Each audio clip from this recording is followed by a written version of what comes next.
Hi, I'm Dyan Lee, and welcome to Averting the Monarch Apocalypse.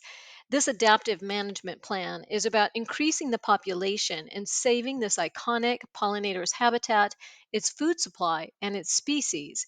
And on that note, this plan envisions a world where Western monarch butterflies are as plentiful as cars in North America. Here's a quick look at the agenda. You can always stop here if needed and review, but for the sake of time, we're going to move on to the start. Why is this adaptive management plan focusing on just the Western monarch butterfly? Well, it's a smaller sample size and should be more manageable. And anything that is learned here should be applicable to the Eastern monarch.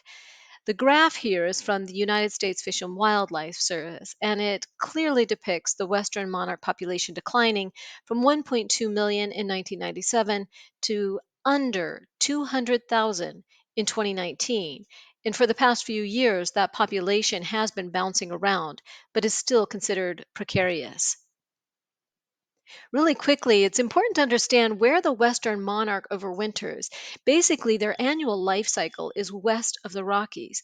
The green arrows in this image represent their migration in the spring, while the brown arrows indicate their fall migration and their overwintering in the coast of California.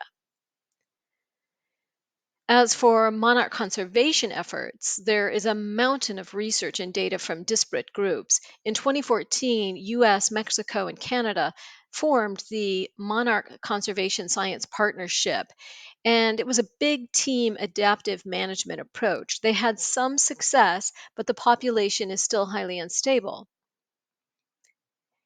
Here is a look at the problems defined and why they're on the verge of extinction. It's basically two main reasons: habitat loss, mostly due to human activities, and also food supply loss, also due to human activities. Here are some relevant policy concerns that you need to know about. The U.S. Fish and Wildlife Service said putting the monarch on the endangered species list was warranted, but they had other species who needed prioritization. They will be reconsidering that status sometime this year. There's another possible protection on the horizon, and that is RAWA. They'll be voting on it in the 118th Congress, and that seeks to prioritize species that humanity depends upon for survival, like pollinators. Here is a quick look at the stakeholders. They'll be chosen early in the cycle, will stay with the project for the long haul. They will include, but are not limited to, the nonprofits, policy experts, state and local government officials, citizen advocates, resource managers, and of course, private and public landowners. And to the meat of the adaptive management plan, the fundamental objectives. There are five: seeking population growth at overwintering sites, preserving and protecting overwintering sites at migratory sites, acquiring new habitat sites along the coast of California, increasing and restoring milkweed habitats, and then finally, learning more about how native milkweed reproduces.